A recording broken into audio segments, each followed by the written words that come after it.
బర్రెలక్క తండ్రికి తీవ్ర అస్వస్థత.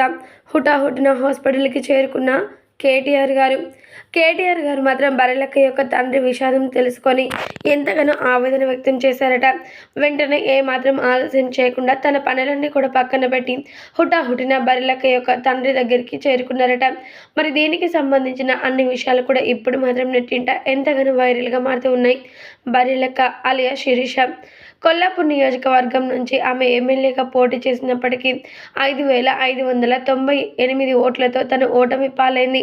అయితే మరి ఇప్పుడు మాత్రం ఆమె 5,598 ఓట్లు సంపాదించుకున్నప్పటికీ తన వెనకాల మాత్రం ఎంతోమంది ఉన్నారని గ్రహించిన బర్రెలక్క వెనుకడుగు వేసేదే లేదు అంటూ ఎంతో ధైర్య సాహసాలతో మళ్ళీ పార్లమెంటు ఎన్నికల్లో ఆమె పాల్గొనబోతుందన్నట్లుగా స్వయంగా ఆమె ప్రచారం చేసిన సంగతి తెలిసిందే.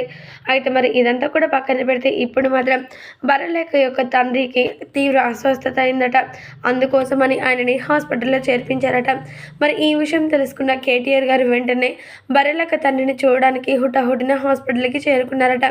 ఇక చేరుకోవడం మాత్రమే కాకుండా బర్రెలక్క అలియా శిరీష ఈమె మాత్రం దేశవ్యాప్తంగా ఎంతో మంచి పేరు సంపాదించుకుంది. మరి అలాంటి మంచి పేరు సంపాదించుకున్నప్పటికీ ఆర్థికంగా మీరు ఇంత ఇబ్బందులు పడడం నాకు చాలా బాధాకరంగా ఉంది. ఎన్ని ఖర్చు అయినా సరే, ఎంత డబ్బైనా సరే నేను మాత్రం మీకు అండగా ఉంటాను. అయితే మీ యొక్క ఆరోగ్యం మాత్రం పూర్తిగా కోలుకోవాలని నేను ఆ దేవుణ్ణి మనస్ఫూర్తిగా కోరుకుంటున్నాను అంటూ బర్రెలక్క తండ్రితో కేటీఆర్ గారు చెప్పుకొచ్చారట. ఈ విషయాలు కాస్త ఇప్పుడు మాత్రం నెట్టింట హల్చల్ చేస్తూ ఉన్నాయి.